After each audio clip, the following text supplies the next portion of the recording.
제가 아주 재미난 일이 있었어요. 신나는 일이죠. 잠비아에 이제 우리 치과 의사들이 이번에도 1,400명 환자를 봤어요. 안과 의사 2분, 치과 의사 9분이 환자를 1,400명을 봤어요. 일주일에. 어마어마하게 환자를 봤죠. 근데 이제 그 의사 4년째 나 따라다니는 의사가 나 가기 전에는 맨날 신부님 나 비행기에서 떨어져서 죽었으면 좋겠어요. 차가 와서 쳐서 죽었으면 좋겠어요. 그랬던 의사예요. 근데 잠비아 봉사활동 가면서부터 사는 게 즐거운 거야. 내 걸 나누니까 자기 존재의 의미가 있는 거예요. 근데 이 의사가 참 돈을 많이 버는 의사예요. 그런데 왜 죽고 싶으냐? 건물은 큰 걸 사놓고 그 빚을 해대느냐고. 화장실 가는 게 아까웠고 물을 안 마셔. 오줌 누는 시간이 아까웠고 진료 시간이. 그러니까 사는 게 즐겁지 않은 거죠. 여러분들 인생에 정말 힘든 게 뭔지 아세요? 확장 이전이에요. 여러분들 괜히 아파트 20평에서 40평 넓혀가는 거, 장사 잘 되는 가게 10평에서 40평 넓혀가는 거 다 고통의 시작이야. 그냥 있는 데서 살아요. 뭐하러 확장 이전을 해. 행복하지 않았던 거야. 근데 잠비아를 떠나면서부터 사는 게 즐겁기 시작한 거예요. 그리고 내가 얘기했어요. 인생은 화장실도 안 가고 진료하는 게 인생이 아니야. 먹고 마시고 노는 게 인생이야. 제발 먹고 마시고 놀아. 그랬더니 그때부터 먹고 마시고 놀기 시작하는 거예요. 일주일에 이틀 과감하게 놀고 1년에 성지순례 10일 나 따라가고 성지순례 다른 데 또 가고 호주 의사들 같이 여행 다니고 1년에 40일을 놀아요. 40일을. 무지하게 노는 거예요. 그러니까 그 조카가 이제 군대 갔다 와서 아르바이트 하면서 그렇게 노니까 이모한테 그렇게 물어보더래요. 이모, 이 치과 월급은 나오는 거야? 이렇게 물어보더래요. 그런데 내가 물어봤어요. 그렇게 먹고 마시고 놀면서 진료할 때랑 화장실도 안 가고 진료할 때랑 어느 때 돈을 더 많이 버느냐? 그랬더니 요즘이 훨씬 많이 번대요. 그리고 세무서에서 연락 왔대요. 돈이 너무 많이 벌려갖고 세무조사 나올 테니까 직원들하고 또 어디 놀러 가라고. 그래서 이제 다음 달에 어디 정동진인가 직원들 데리고 놀러 간대요. 여러분들 집에서 청승 떨고 아무것도 안 마시고 지립대 일만 한다고 돈이 벌려지는 게 아니에요. 먹고 마시고 놀 때 돈도 많이 벌리는 거예요.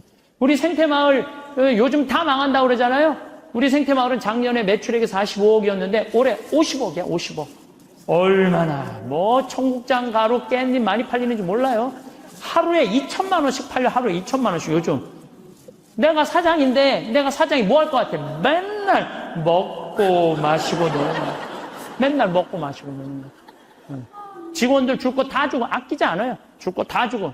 그리고 이제 하도 이제 우리 신자가 아니라 비신자들이 물건을 많이 사니까 이제 사업자 등록을 해서 세금도 내요. 제가 세금을 내는데 1년에 2억 정도 세금이 나가요. 많이 나가요. 세금이.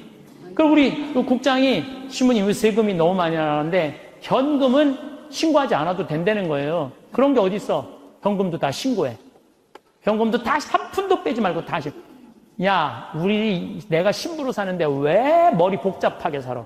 그냥 있는 대로 보고하고 다 살아. 내가 세금 2억 내면은 국가가 그거 갖고 어려운 사람 도와주고 나라 돌아가는 거지. 그걸 그냥 이렇게 감추고 저렇게 감추다가 내가 가끔 우리 이제 세금 다 내요. 그래서 세금이 부담스럽더라고요. 다 한 달에 거의 2천만 원씩 세금이 나가니까. 그런데 텔레비전을 보면은 그 세금 떼어먹는다고 탈세한다고 대기업 총수들이 막 마스크 쓰고 막 휠체어 막 타고 막 침대에 누워서 막 들어왔다 나갔다 오는 거 보면서 내가 텔레비 보면서 한마디 해요. 내가 뭐라고 그러냐면 내고 살지. 아유, 내가 이렇게 말해요. 내고 살면 되지. 뭘 그렇게 돈이 많은데 그걸 그냥 돈을 아낀다고 나라 돈 빼먹어가면서 어려운 사람 나눠주는 거 빼먹어가면서 세금 내는 것도 내가 보기엔 자선이에요. 세금 내는 것도 국가가 잘 집행해야 되겠지만은 어쨌거나 하여튼 나는 우리 직원들 먹고 마시고 노는 직원들이 정말로 행복하게 살더라. 큰 욕심 없이 악다구니 같이 K 미르 이건 악다구니예요. 그 돈 없는 기업들한테 그 돈 뺏어가는 건 그건 악다구니 아니에요? 그 돈 갖고 직원들한테 저기 막 보너스나 주고 여행이나 보내주지. 그럼 대한민국이 밝을 텐데. 요즘 국회가 참 많이 싸우죠. 치지도 않고 싸워. 내가 보기엔. 야, 어떻게 뭐 김정은이 지치지도 않고 핵 실험하듯이 우리나라 국회의원들도 지치지도 않고 싸워. 그런데 여소야대가 돼갖고 협치한다고? 그것도 말도 안 되는 소리예요. 우리나라 국회의원들이 안 싸우는 날은 언제 안 싸우느냐면 초등학교 교육제도가 바뀌는 거예요. 초등학교 교육제도가 노는 걸로 바뀌는 거. 여러분들 우리는 자녀들한테 행복을 가르쳐야 돼요. 공부를 가르치면 안 돼요. 행복을 가르쳐야 돼요, 자녀들한테. 근데 우리는 공부를 가르치고 있어. 애들한테 이 세상에 와갖고 행복한 걸 가르쳐야 되는데 공부를 가르치고 있어요. 이거 좀 생각해봐야 될 문제예요. 나는 자식들한테 행복을 가르쳤나, 공부를 가르쳤나? 한번 생각해봐요. 뭘 가르쳤어요? 공부 가르치지 않았어요? 행복을 가르쳐야죠. 왜 공부를 가르쳐요? 2006년에 우리나라가 1년에 10만 명씩 조기 유학을 보냈어요.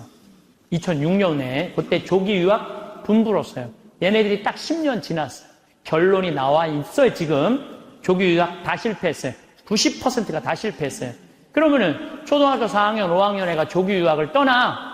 그러면 미국에 가면은요, 여권 심사대에서 막 영어로 막 물어봐요. 너 여기 왜 왔냐? 며칠 머무를 거냐? 뭐 때문에 왔느냐? 막 물어봐요.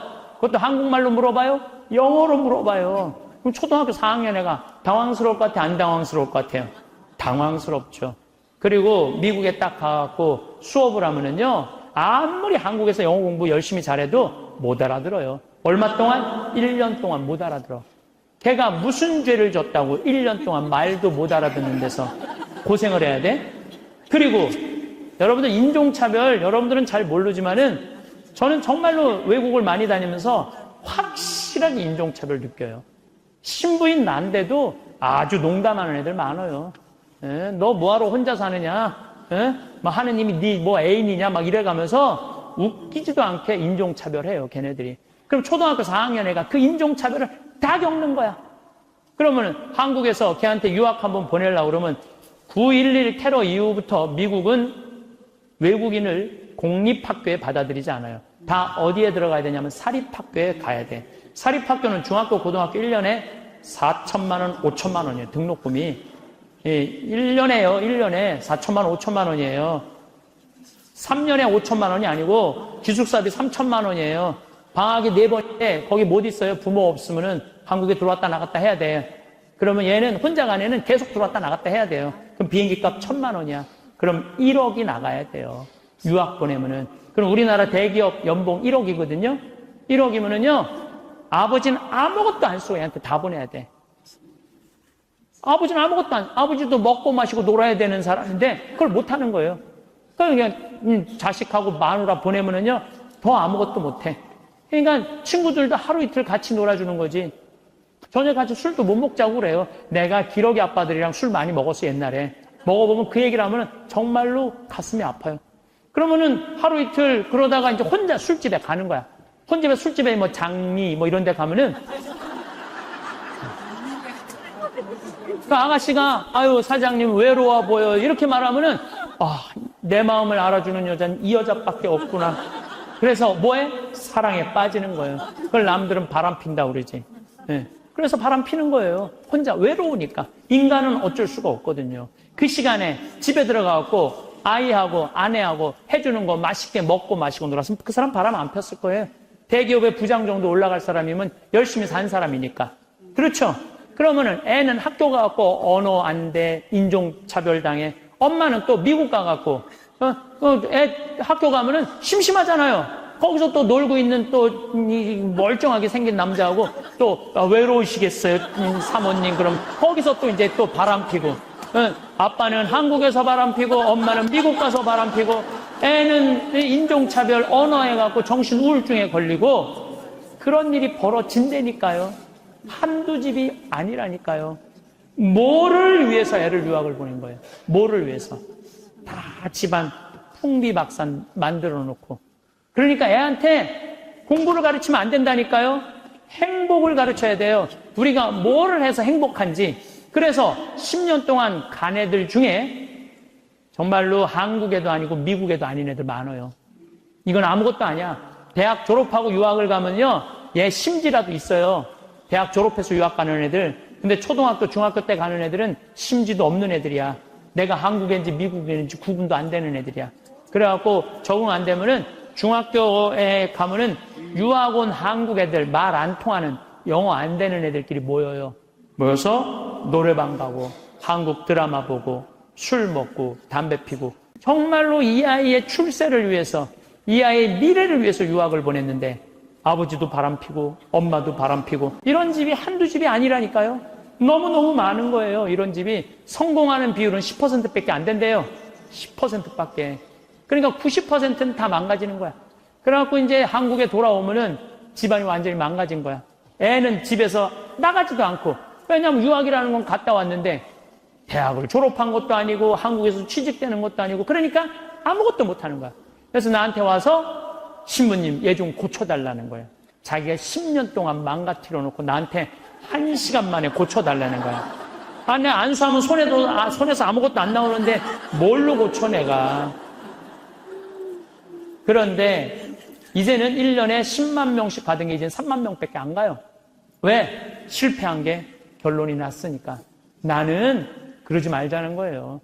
그 1년에 1억씩 유학비 보낼 돈 있으면 그 돈 갖고 한국에서 엄마, 아빠, 자식이랑 행복하게 먹고 마시고 놀으라는 거예요. 그럼 이 집은 깨지지도 않고 애는 아주 건강하게 자랄 거예요. 우리가 아주 중요한 거를 놓치고 있는 거예요.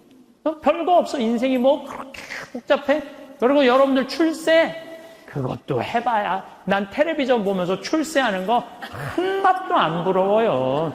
뭐 민정수석 무슨 수석들 지금 그게 사람 사는 거예요? 저런 모습이? 차라리 그 자리에 안 가면은 거짓말도 안 할 거 아니에요.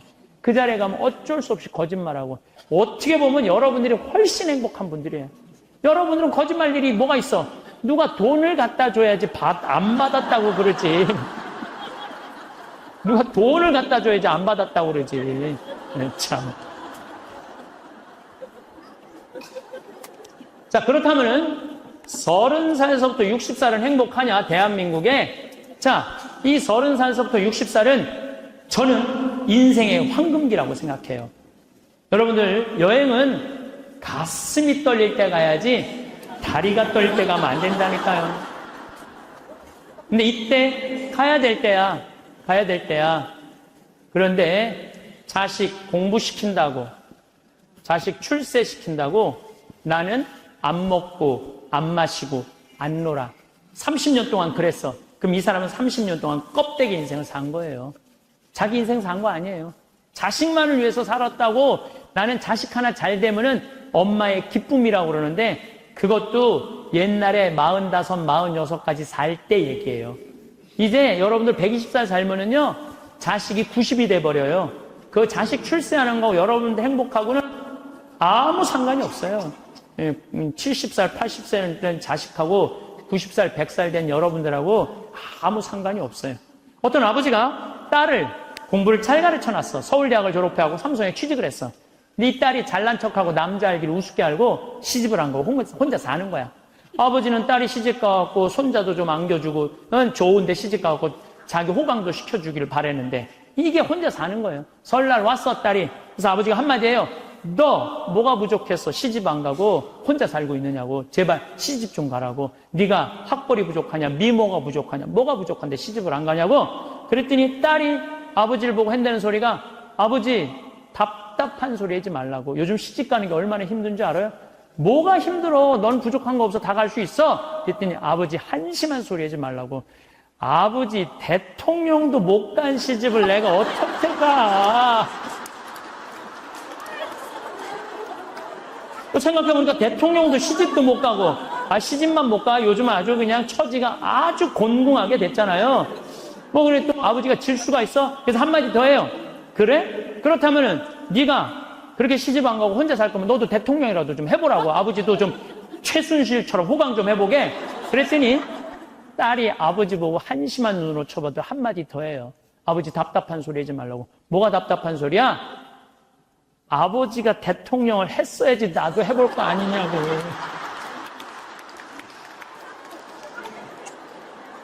여러분들, 자식을 대통령 만들고 싶으면요, 여러분들이 먼저 대통령이 돼야 돼요. 자식을 출세시키고 싶으면 여러분들이 먼저 출세해야 돼요. 자식을 철들게 키우고 싶으면 누가 먼저 철이 들어야 돼? 여러분들이 먼저 철이 들어야 돼. 그런데 여러분들이 30살부터 60살까지 자식 출세만 바란다고 빈 껍데기로 30년을 살았어. 근데 여러분들이 철이 들 것 같아요? 지금 대한민국에 30살부터 60살 철든 사람이 얼마나 있을 것 같아요? 그래서 유학 보내고 자기는 한국에서 바람피고 아내는 미국 가서 바람피고 애는 정신병이 들어요? 철이 안 드는 거예요. 삶의 의미가 뭔지 모르고 살고 있는 거예요. 진정한 삶의 기쁨이, 진정한 삶의 행복이 뭔지 모르고 사는 거예요. 정말로 자식을 행복하게 키우고 싶어? 여러분들이 행복해야 돼요. 잘 사는 사람이 죽을 때 행복하게 죽을 수 있습니다. 이 세상에서 보통 안 먹고 안 마시고 안 놀고 고생한 사람이 70살에 당신 암이라고 그러면은 이분들이 공통적으로 하는 얘기가 있어요. 나는 억울해서 못 죽는다고. 공통적으로 하는 얘기가 그 얘기예요. 평생 고생만 하고 살았는데 나는 억울해서 못 죽는다고. 나는 호강해야 된다고. 이때부터 산삼을 캐와라, 좋은 의사를 대라, 다 소용없는 짓이에요. 그러니까 암 걸리기 전에, 당신 죽는다는 얘기하기 전에 이 삶을 만끽하고 삶의 기쁨 속에서 사실 필요가 있다는 겁니다. 그럼 우리나라 1살서부터 30살 행복하냐? 30살서부터 60살 행복하냐? 60살서부터 120살 행복하냐 이거예요. 제 얘기는 제가 왜 120살이라고 말씀드리느냐 하면 20년 전에 제가 강의할 때 앞으로 100세 시대 올 겁니다 라고 말씀드렸을 때 많은 할머니들이 이렇게 말했어요. 신부님 끔찍한 소리 하지 마세요. 무슨 100살을 살아요? 그런데 요즘 텔레비전에 100세 안보장, 100세 연금보장 나와요 안 나와요? 나오죠? 이런 거 나올 줄 꿈에도 몰랐을 거예요. 그럼 앞으로 20년 후에 텔레비전에서 100세 안보장, 100세 연금보장 나올까요? 20년 후에는 120세 안보장, 120세 연금보장 나오게 돼 있어요. 그렇다면 지금 60 되신 분들은 앞으로 몇 년을 더 살아야 되느냐면은 60년을 더 살아야 돼요. 60년을. 아까 첫 시간에 제가 이런 말씀 드렸어요. 남편하고 자식들을 위해서 전부 바치지 말라고. 얼마만 바치라고? 반만 바치라고. 반은 누구를 위해서 남겨놔야 돼? 나를 위해서 남겨놔야 돼요. 내가 행복해야지 남편도 행복하고 자식도 행복한 거예요. 내가 불행한데 어떻게 남편하고 자식이 행복할 수 있습니까? 우리 부모님이 80 넘어 돌아가셨다. 한번 손 들어보세요. 80 넘어 돌아가셨다. 우리 부모, 이렇게 많아요. 부모님이 90 넘어 돌아가셨다. 손 들어보세요. 손 내리시고, 우리 부모님이 아직 90이 넘었는데 아직도 살아계시다. 손 들어보세요. 자, 혹시 우리 부모님 아니라 이모, 고모라도 100살이 넘은 사람이 있다. 한번 손 들어보세요. 거긴 몇 살이에요? 104살. 그 뒤에 분은 101살? 네. 보통 제가 이렇게 강의할 때 두 분 정도 100살 넘은 부모님 있다고 얘기를 해요. 두 분 정도. 무슨 얘기냐면은 지금 한국에 100살 넘은 사람이 몇 명이냐면 2만 명이에요. 2만 명. 100살 넘은 사람이 아니 옆에 아무나 100살 넘은 사람이 있으니까 2만 명이 넘어요. 그럼 앞으로 20년 후에는 내가 보기엔 20만 명 훨씬 넘어요. 여기 그 대상자들 전부 앉아 있는 거예요. 대상자들 전부 앉아 있는 거예요. 그러면은 1살서부터 30살 행복하냐?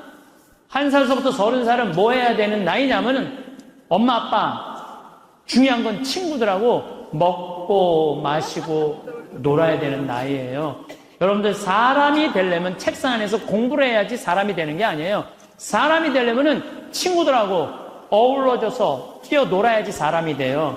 엄마 아빠랑 그 정을 느끼면서 뜨거운 어머니의 사랑, 아버지의 사랑을 느끼고 살아야지 사람이 되는 거예요. 책상 안에서 공부만 한다고 사람이 되는 게 아니에요. 근데 초등학교 1학년 애가 엄마 아빠 친구들이랑 좀 먹고 마시고 놀라고 그랬더니 엄마 아빠가 이렇게 말합니다. 이놈 새끼야, 네가 지금 먹고 마시고 놀 시간이 어딨어. 공부해야지. 초등학교 1학년 애가. 제가 한동안 영어학원을 다녔어요. 잠비아 이제 가느냐고. 영어학원 이제 지하에다 주차를 해놓고 1층에 애들이 타요. 애들이 타면 초등학교 애들이 타는 거죠. 영어학원 온다고 타는데 요만한 애가 가방을 2개를 메요. 앞에 하나, 뒤에 하나. 내가 물어봐요. 너 몇 학년이냐? 초등학교 1학년요. 그래요. 이거 가방을 왜 2개냐? 이거 학교 가방, 이거 학원 가방. 딱 그래, 애들이. 또 요즘 애들 중에 내가 너무 놀란 애들이 있어. 들어올 때 보면은 가방 안 메고 와요. 여행용 캐리어를 끌고 들어와. 여행용 캐리어를. 네, 캐리어를 끌고 다니는 애도 있어요. 보면은. 이거 초등학교 애가 학원을 13개까지 다니는 애를 봤어요. 얘는 엄마 아빠 친구들이랑 먹고 마시고 놀 시간이 없는 애예요. 중학교 올라가면은 자율학습 해야지, 보충학습 해야지, 학원 다녀야지. 엄마 아빠랑 먹고 마시고 놀 시간이 어딨어. 얘는, 인간은요, 언제 행복하냐면은 먹고 마시고 놀 때 행복한 거예요. 이거는 내가 요즘 인문학 교수들 얘기를 들어보면 결론은 그거야.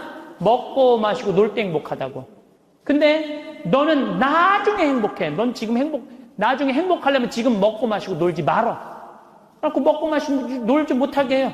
그럼 너 서울대학 가서 먹고 마시고 놀아. 그럼 우리나라 서울대학 가는 애들은, 공부하는 애들의 0.5%만 서울대학을 가요.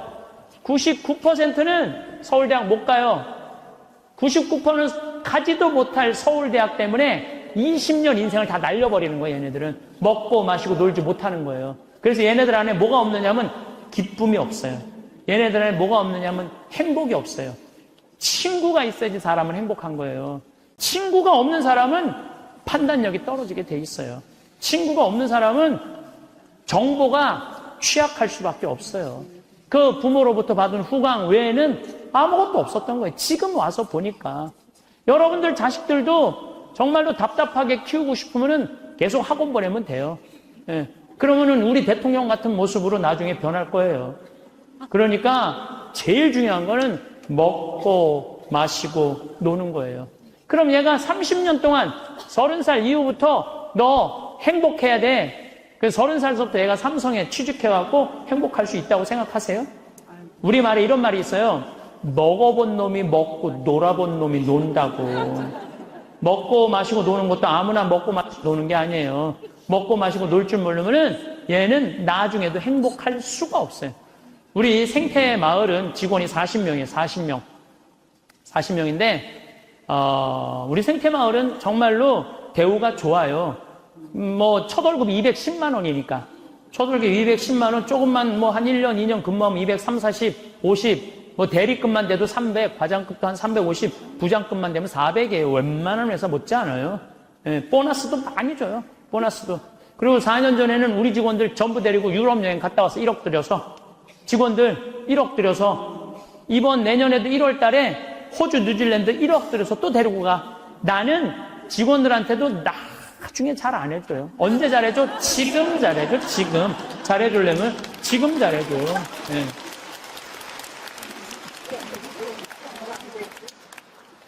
나는 가끔 무슨 공항에 20년 동안 청소하는 아줌마들 140만 원 월급 준다는 게 난 이해가 안 되더라고요. 그건 식구로 생각하는 게 아니에요.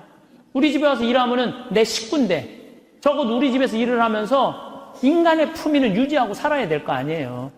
그러니까 대우를 잘해줘요. 그런데 저는 학벌을 참 싫어해요. 내가 아주 공개적으로 강의 때 얘기하잖아요. 난 서울대학 싫어한다고. 싫어요, 저는. 내가 서울대학 1년에 한 번씩 특강 꼭 가지만 그래도 싫어해요. 그래도 싫어해요. 네.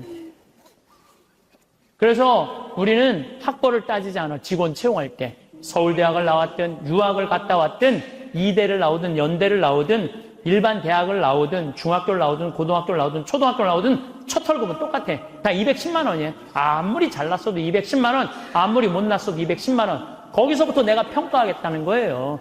그리고 왜 내가 학벌을 따지지 않느냐 하면은 매주 띄우는데 뭐하러 서울대 졸업장이 필요해. 매주만 잘 띄우면 되지. 그렇지 않아요? 아니, 매주가 서울대생만 보면, 아, 나 잘 떠야 되겠다, 이래요? 나는 행복한 사람이 매주도 잘 띄우더라고, 보니까. 이번에 우리 생태마을에서 깻잎을 4.5톤을 땄어요. 깻잎 장아찌 하려고 4.5톤 어마어마하게 땄어요. 그런데 깻잎 따는데 뭐하러 그놈의 2대 졸업장이 필요해. 그냥 그 2대가 뭐라고 그 온 나라를 뒤집어 가면서 2대 집어넣어갖고 참 웃기지도. 우리는 깻잎 따는데 2대 졸업자 필요 없어. 뭐만 잘하면 돼? 깻잎만 잘 따면 돼, 깻잎만. 그런데 우리 생태마을에 이렇게 대우가 좋고 나는 나름대로 어제도 제가 새벽에 부모님하고 좀 어디를 좀 갈 일이 있어갖고 새벽 4시에 집을 나오는데 별이 이게 여러분들하고 같이 나누고 싶어. 근데 새벽 4시에 평창에 있어야 돼, 그 시간에. 얼마나 영롱하고 아름다운지 참 좋아요. 너무너무 행복한 곳이에요, 우리 생태마을. 그런데 우리 생태마을에 누가 남아서 일을 하느냐. 가만히 봤더니 이제까지 200명도 더 왔다 가고 이력서도 이렇게 쌓여 있어요. 취직하겠다고. 근데 결국은 어떤 사람이 남아있느냐면은 부모님하고 친구들하고 어렸을 때 먹고 마시고 논 애들이 남아서 일하더라고요. 간혹 저한테 신부님 우리 애가 우울증이에요. 우리 애가 왕따 당했어요. 우리 애가 컴퓨터 중독이에요. 우리 애가 알코올 중독이에요. 신부님 사람 하나 살리는 셈 치고 우리 애 좀 받아주세요. 내가 또 마음이 약하니까 받아줘요. 받아주면은 3개월 이상을 못 버텨요. 본인이 그런다고 생태마을의 환경이 아무리 좋아도 그렇게 내가 아까 얘기했죠. 먹어본 놈이 먹고 놀아본 놈이 노는 거라고. 어렸을 때 불행하게 자란 애들은요, 그 공동체 안에서 직장 생활 못 해요. 아니, KBS에서도 실험을 했잖아요. IQ 좋은 애, 성적 좋은 애, 생활기록부 좋은 애, 이거 쉽게 말하면 먹고 마시고 노는 애. 초등학교 6학년 때 요 성적표를 가지고 30년 후에 추적을 해봤어요. 누가 행복하게 사나? 그랬더니 IQ 좋은 애도 아니고 성적 좋은 애도 아니고 뭐 좋은 애야? 생활기록부 좋은 애. 먹고 마시고 노는 애들이요. 결국은 잘 살더라 이거예요. 결국은. 그러니까 여러분들 자식들한테 너 공부 잘해야지 행복하다는 얘기는 틀린 얘기예요. 이 얘기가 핀란드에서는 이미 결론이 난 거예요. 핀란드는 초등학교 입학 조건이 뭔지 아세요? 잘 노는 애. 잘 노는 애가 입학 조건이에요. 입학, 이제 학생들 뽑으려고 전부 다 애들이 와 있잖아요? 근데 놀이시설을 딱 놀게 해요. 근데 한 애가 안 놀아. 그럼 부모 불러갖고 뭐라고 그러는지 알아요? 얘 유치원에 다시 보내라고. 왜 우리 애가 유치원에 가? 얘는 지금 노는 법을 모른다고. 놀아야지 사람이 되는 거예요. 놀아야지. 근데 우리는 먹고 마시고 노는 일을 아주 우습게 보는 거예요. 우리나라가 독일보다 4개월을 일을 더 해요. 4개월을 일을 더 하고 미국보다 3개월을 더 일을 해요. 1년에. 그런데 우리가 독일보다 잘 살아요? 미국보다 잘 살아요? 그렇게 뼈 빠지게 일을 하는데도 일한다고 돈 버는 게 아니에요.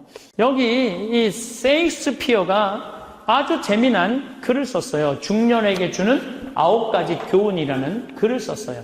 한번 이 사람 한 400년 전 사람이 쓴 것 같은데 보세요. 첫째, 학생으로 계속 남아있어라. 배움을 포기하는 순간 우리는 폭삭 늙기 시작한다. 그러니까 여러분들 학생이기를 포기하면 안 된다는 거예요.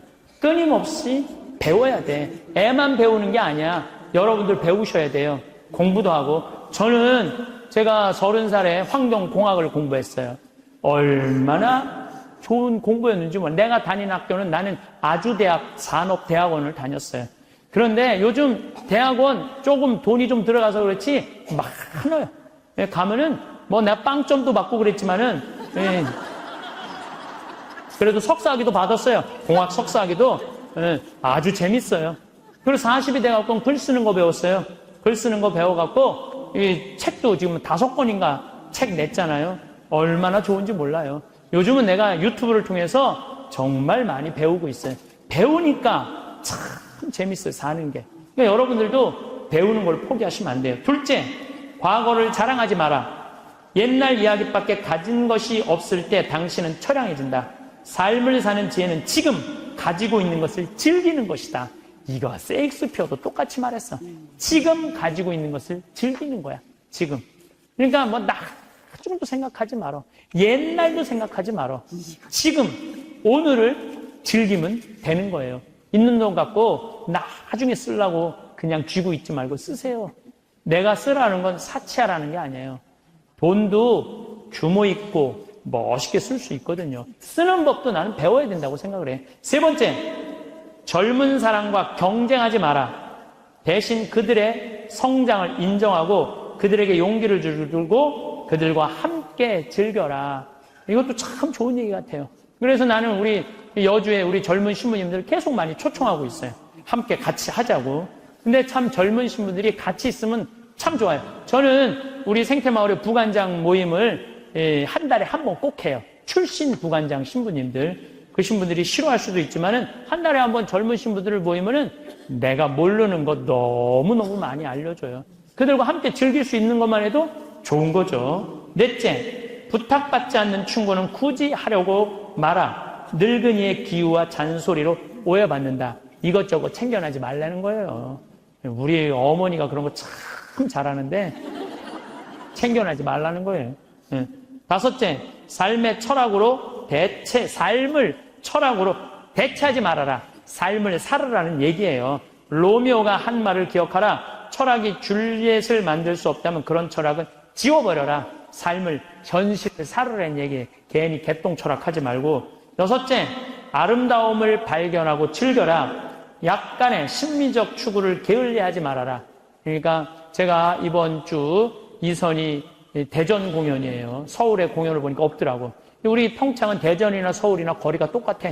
그래서 이제 대전으로 가는데 좀 나이를 먹으면 먹을수록 공연도 많이 가요. 저는 여기 삼성 여기 뭐 스퀘어인가 여기 공연 많이 와요. 예술의 전당도 많이 와요. 많이 와야 1년에 많이 온다고 그래요. 1년에 두세 번이야. 그 두세 번이라도 공연을 즐길 수 있으면 삶이 굉장히 풍요로워지더라고요. 또 일곱째, 늙어가는 것을 불평하지 마라. 가엾어 보인다. 몇 번 들어주다 당신을 피하기 시작할 것이다. 나 늙은 거 자랑하지 말라는 거예요. 그것도 맞는 얘기 같아요.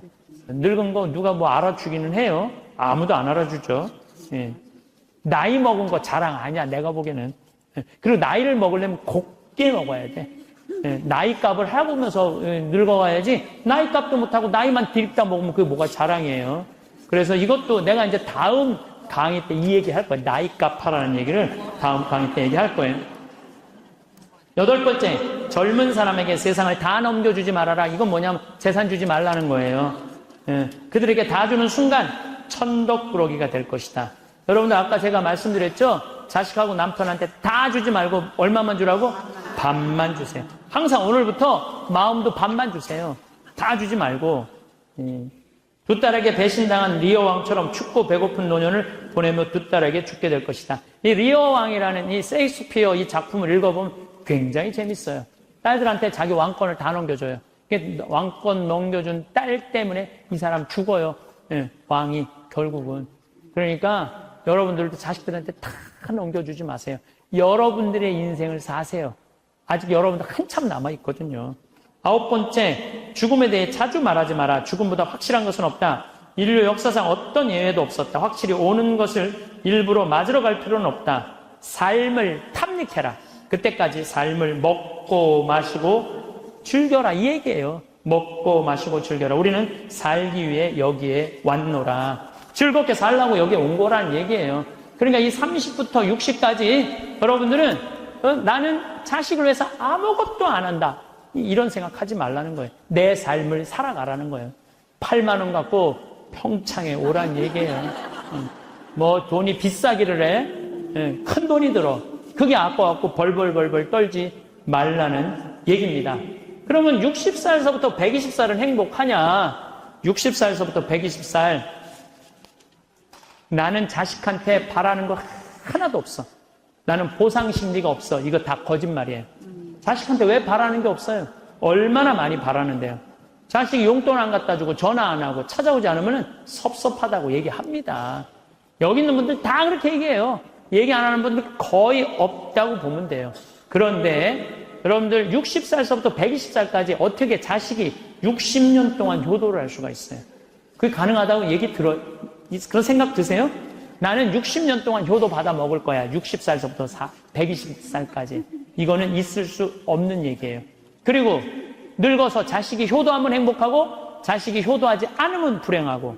왜? 늙어서 행복을 자식한테 떠넘겨. 그냥 내가 행복하면 안 돼요?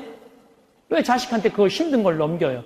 그리고 여러분들 자식들 중에 여러분들 집에 태어나고 싶어서 태어난 놈은 한 놈도 없어요. 여러분들이 좋아서 난 거지.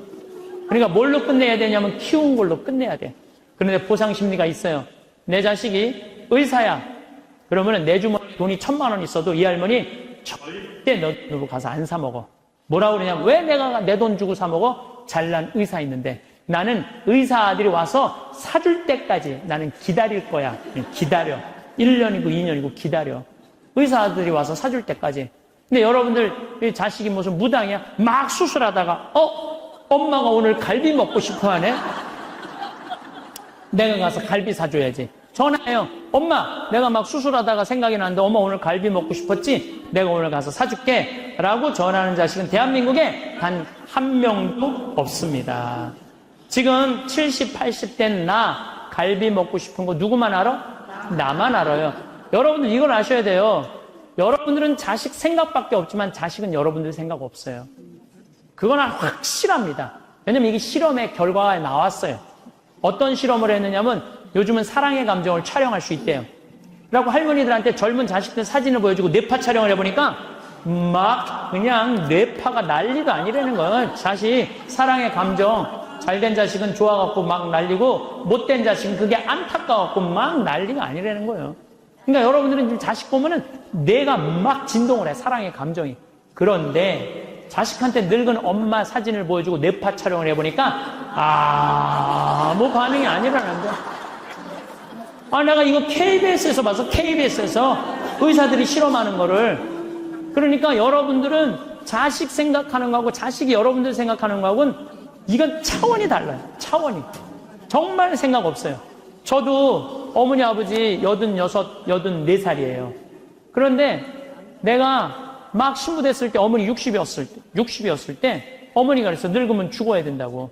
그때 이제 효도할 때가 됐는데 죽으면 안 되지. 그래갖고 어머니 아버지 모시고 파리, 로마, 이스라엘, 베이징, 우리나라 금강산, 백두산, 우리나라 좋다는 데는 온천 다 모시고 다녔어요.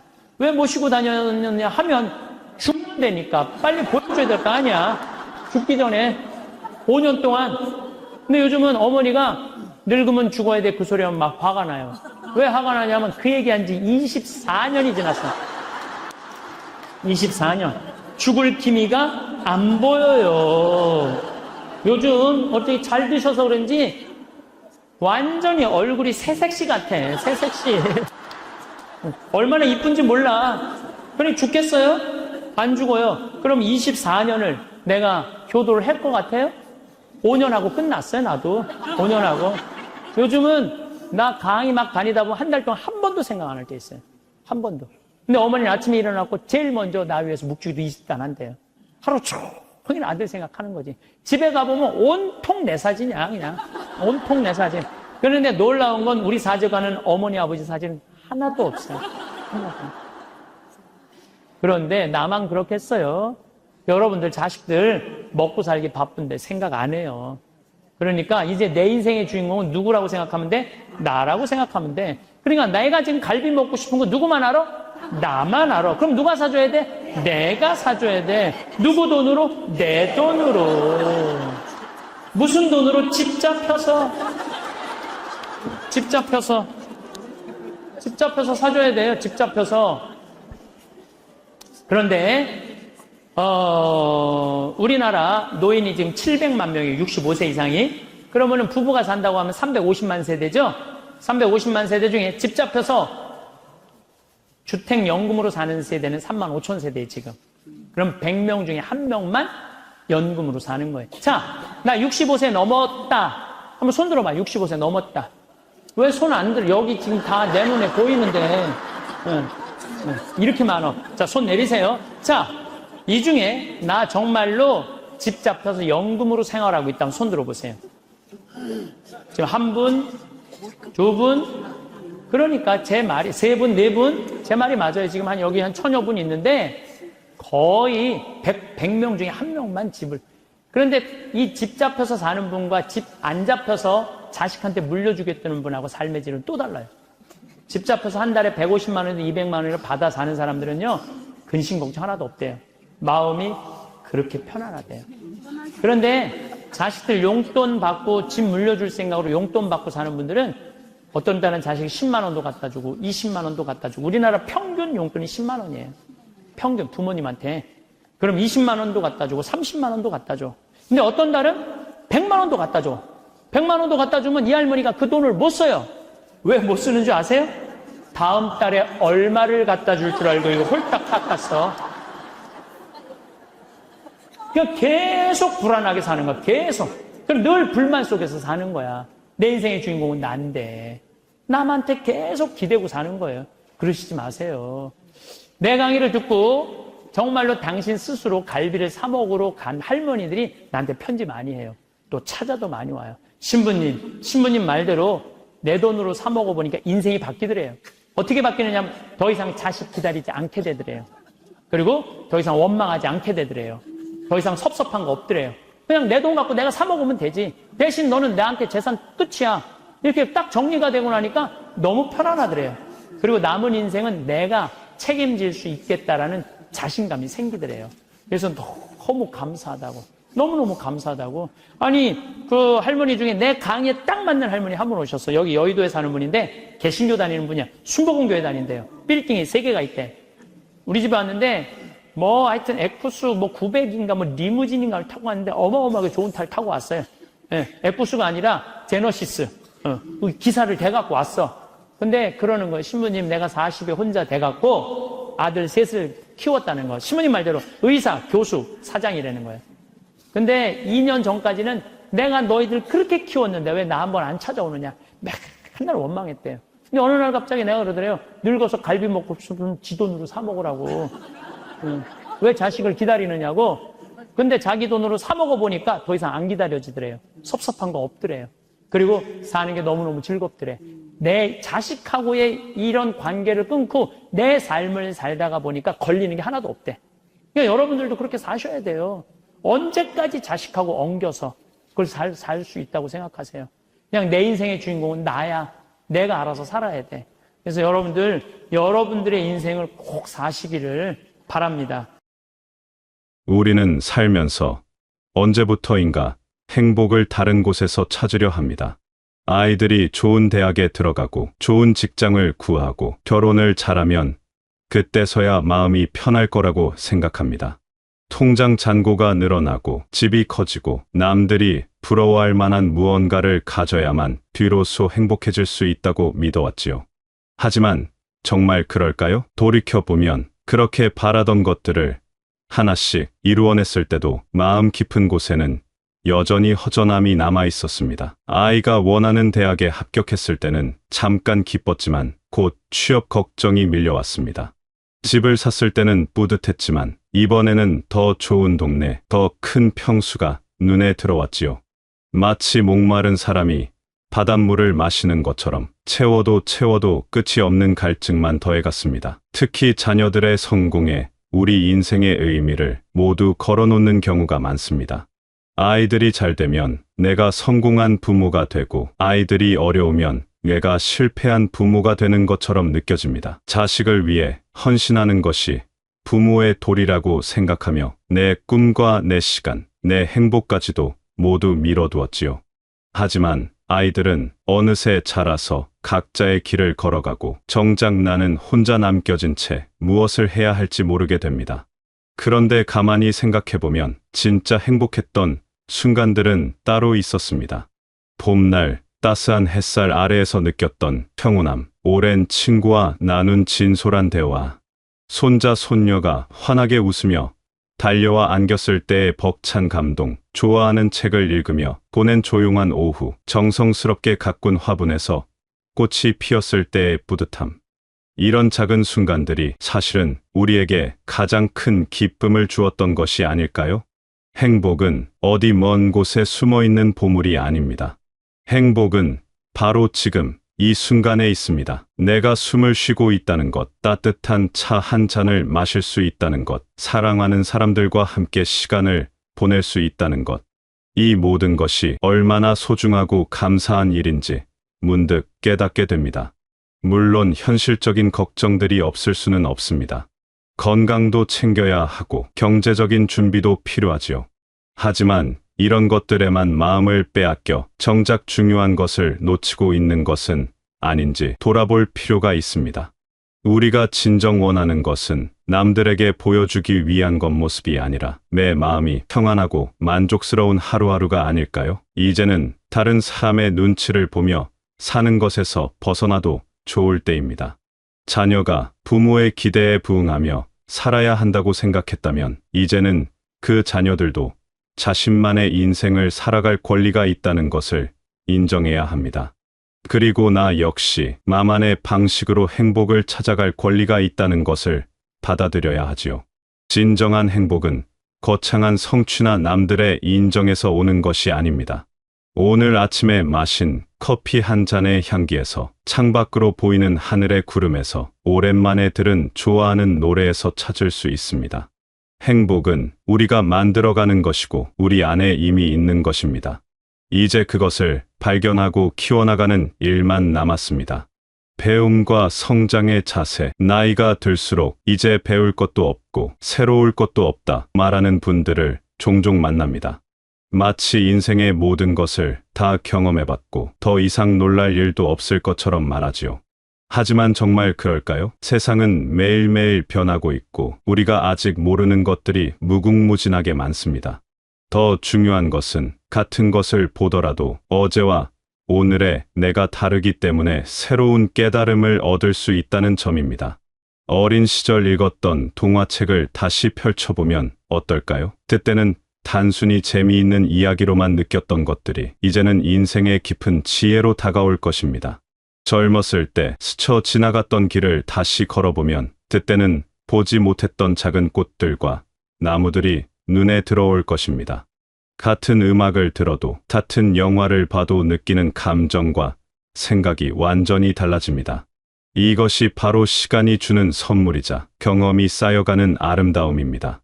배움이라고 해서 반드시 책상에 앉아서 공부해야 하는 것은 아닙니다. 새로운 요리법을 익혀보는 것도 배움이고 스마트폰의 새로운 기능을 알아가는 것도 배움입니다. 손자, 손녀와 함께 놀면서 요즘 아이들의 세계를 이해해보는 것도 소중한 배움의 시간이지요. 이웃과 나누는 대화에서도, TV 프로그램을 보면서도, 마트에서 장을 보면서도 새로운 것들을 발견할 수 있습니다. 특히나 요즘처럼 빠르게 변화하는 세상에서는 젊은 사람들에게서 배울 것이 참 많습니다. 그들의 새로운 아이디어와 신선한 관점은 우리에게 큰 자극이 됩니다.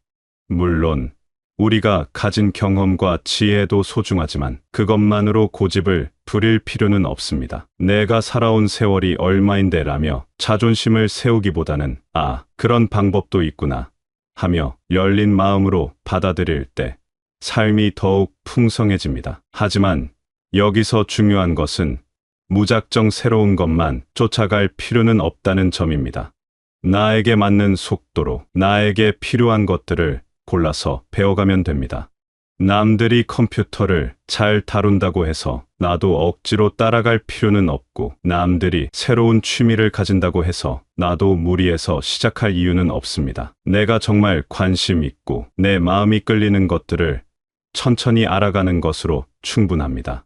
과거의 경험담을 늘어놓는 것보다는 오늘 새로 알게 된 것에 대해 이야기해보는 건 어떨까요? 예전에 내가 젊었을 때는 말이야로 시작하는 이야기보다는 요즘에 이런 걸 배우고 있는데 라고 말할 때 듣는 사람도 더 관심을 가질 것입니다. 과거는 소중한 자산이지만 그것에만 머물러서는 현재를 놓치게 됩니다. 배움에는 나이가 없다는 말이 있습니다. 정말 그렇습니다. 오히려 나이가 들수록 배움의 즐거움을 더 깊이 느낄 수 있습니다. 젊었을 때는 성과를 내야 한다는 압박감 때문에 조급했다면 이제는 순수하게 배우는 기쁨 자체를 만끽할 수 있습니다. 시험을 보거나 남과 경쟁할 필요도 없고 그저 내가 알고 싶어서, 내가 하고 싶어서 배우는 것입니다. 새로운 것을 배울 때의 설렘을 기억해 보세요. 처음 자전거를 탈 때의 떨림, 처음 요리를 해봤을 때의 긴장감, 처음 피아노 건반을 눌러봤을 때의 신기함, 그런 마음가짐으로 지금도 무언가를 시작해 볼 수 있습니다. 나이는 숫자일 뿐이고 정말 중요한 것은 배우고자 하는 마음과 새로운 것에 대한 호기심입니다. 때로는 실수도 하고 어려워서 포기하고 싶을 때도 있을 것입니다. 하지만 그것 또한 배움의 과정입니다. 완벽하지 않아도 괜찮고 남들보다 느려도 상관없습니다. 중요한 것은 멈추지 않는 마음, 계속해서 성장하려는 의지입니다. 그런 마음가짐으로 살아갈 때 매일이 새롭고 의미 있는 하루가 될 것입니다. 세대 간의 지혜로운 관계, 살다 보면 젊은 사람들과 함께 시간을 보내게 될 때가 많습니다. 직장에서, 가족 모임에서, 동네에서, 그리고 일상의 여러 순간들에서 말이지요. 그런데 이때 자꾸만 비교하고 경쟁하려는 마음이 들 때가 있습니다. 요즘 젊은 사람들은 나보다 이것도 못하고 저것도 모르는구나 라고 생각하거나 반대로 나는 이제 따라갈 수 없어 라며 위축되기도 합니다. 하지만 이런 마음가짐은 우리와 젊은 세대 모두에게 도움이 되지 않습니다. 생각해보면 우리 각자가 살아온 시대가 다릅니다. 우리가 젊었을 때와 지금의 젊은 사람들이 사는 세상은 완전히 다른 모습이지요. 우리는 편지를 쓰며 소중한 사람과 마음을 나눴고 그들은 메신저로 순식간에 감정을 주고받습니다. 우리는 도서관에서 책을 찾아 읽으며 지식을 쌓았고 그들은 인터넷에서 원하는 정보를 바로 찾아봅니다. 어느 것이 더 좋고 나쁜 것이 아니라 그저 다른 환경에서 자란 것일 뿐입니다. 젊은 사람들은 새로운 기술을 빠르게 받아들이고 변화에 유연하게 적응합니다. 그들의 창의적인 아이디어와 도전 정신은 정말 놀랍습니다. 하지만 우리에게는 오랜 시간 축적해온 경험과 지혜가 있습니다. 인생의 여러 고비를 넘기며 얻은 통찰력과 수많은 시행착오를 통해 배운 삶의 지혜는 그 무엇과도 바꿀 수 없는 소중한 자산입니다. 서로 다른 강점을 가지고 있는 것이지 누가 더 우월하다고 말할 수는 없는 것이지요.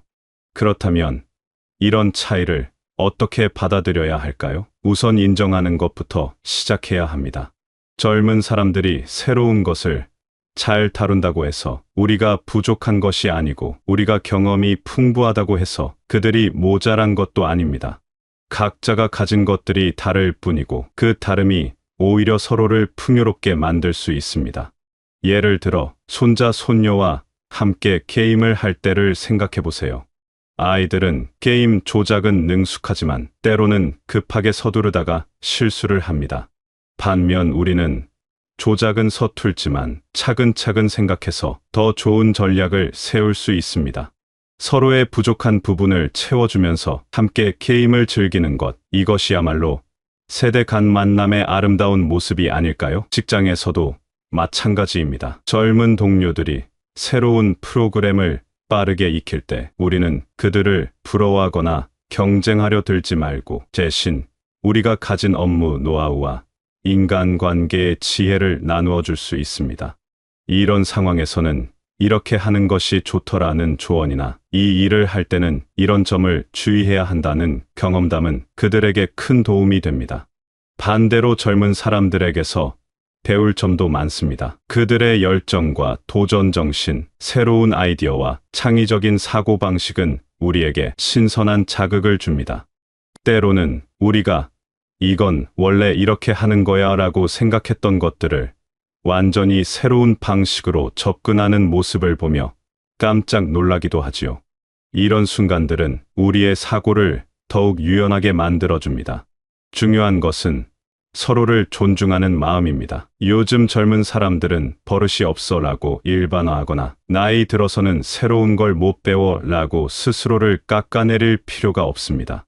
각자가 살아온 환경과 경험이 다르기 때문에 생기는 차이일 뿐이고 그 차이를 이해하고 받아들일 때 진정한 소통이 가능해집니다. 가족 관계에서도 마찬가지입니다. 자녀들이나 며느리, 사위들과의 관계에서 내가 더 많이 알고 있다는 생각으로 일방적으로 조언하려 하거나 반대로 나는 이제 뒤처졌다, 위축될 필요가 없습니다. 서로 다른 관점을 가진 동등한 인간으로서 대화하고 서로의 의견을 존중할 때 더욱 건강한 관계를 유지할 수 있습니다.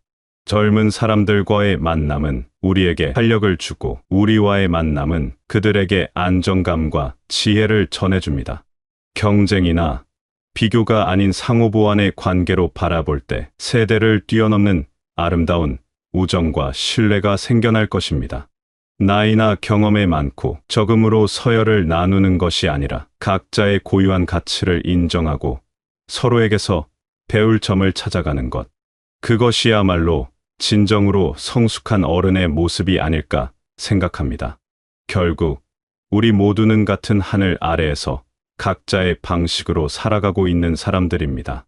나이와 경험의 차이는 있지만 행복을 바라고 사랑받고 싶어 하는 마음은 모두 똑같습니다. 그 공통분모를 바탕으로 서로를 이해하고 존중할 때 세대 간의 벽은 자연스럽게 무너지고 더 따뜻한 관계를 만들어갈 수 있을 것입니다.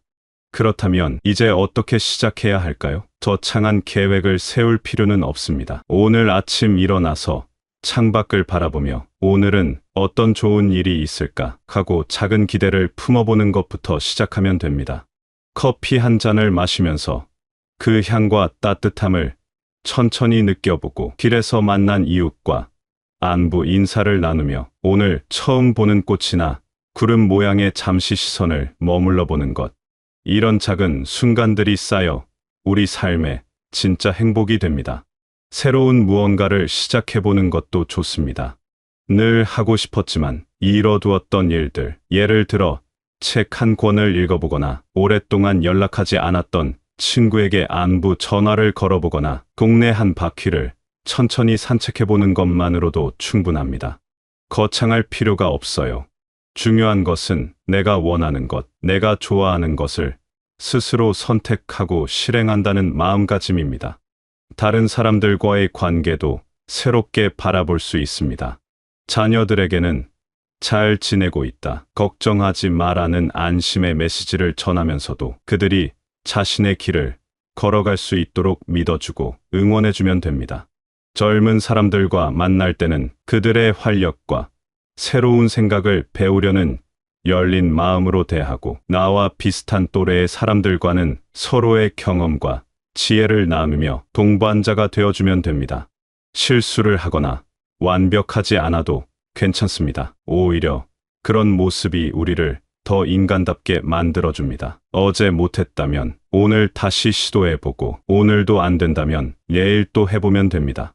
이제는 누구에게 보여주기 위해 사는 것이 아니니까 내 속도에 맞춰 천천히 가면 되는 거예요. 길을 잘못 들었다고 생각되면 언제든 방향을 바꿀 수 있고 새로운 길을 만들어갈 수도 있습니다. 건강을 챙기는 것도 자신에 대한 사랑의 표현입니다. 몸이 아프면 제때 병원에 가고 마음이 힘들면 믿을 만한 사람에게 이야기를 털어놓으면 됩니다. 혼자 끙끙 앓지 말고 도움이 필요할 때는 당당하게 요청하세요. 이것은 의존이 아니라 지혜로운 선택입니다. 가끔은 젊었을 때의 꿈을 꺼내보는 것도 좋습니다. 그때는 이루지 못했지만 지금이라면 다른 방식으로라도 시도해볼 수 있는 것들이 있을 거예요. 화가가 되고 싶었다면 수채화 교실에 나가보고, 여행을 좋아했다면 근처 명소라도 찾아가보고, 요리에 관심이 있었다면 새로운 레시피에 도전해보는 식으로 말이죠. 나이는 숫자일 뿐이고 꿈에는 유효기간이 없으니까요. 무엇보다 자신에게 관대하고 친절해지시길 바랍니다. 평생 많은 것을 이뤄내고 수많은 어려움을 견뎌내고 다른 사람들을 위해 헌신해온 당신은 이제 자신을 위한 시간을 가져도 됩니다. 아니, 가져야 합니다. 당신이 행복해야 주변 사람들도 더 행복해질 수 있으니까요. 매일이 새로운 시작입니다. 어제가 어땠든, 지난주가 어땠든, 지난해가 어땠든 상관없어. 오늘 아침 눈을 뜨는 순간부터 새로운 하루가 시작되고 그 하루를 어떻게 채워나갈지는 오로지 당신의 선택입니다. 작은 기쁨들을 모으고 소중한 사람들과 시간을 나누고 자신만의 속도로 성장해 나가는 그 모든 과정이 바로 행복한 삶의 모습입니다. 당신의 인생은 아직 끝나지 않았습니다. 아니, 어쩌면 가장 아름다운 장이 지금부터 시작되는 것일지도 모르겠어요. 지금까지 쌓아온 모든 경험과 지혜를 바탕으로 진정 자신다운 삶을 살아갈 수 있는 시간이 바로 지금입니다. 부디 그 소중한 시간을 사랑하고 자신을 사랑하며 매일매일을 감사한 마음으로 맞이하시길 바랍니다. 당신은 충분히 아름답고 충분히 가치 있고 충분히 사랑받을 자격이 있는 사람입니다.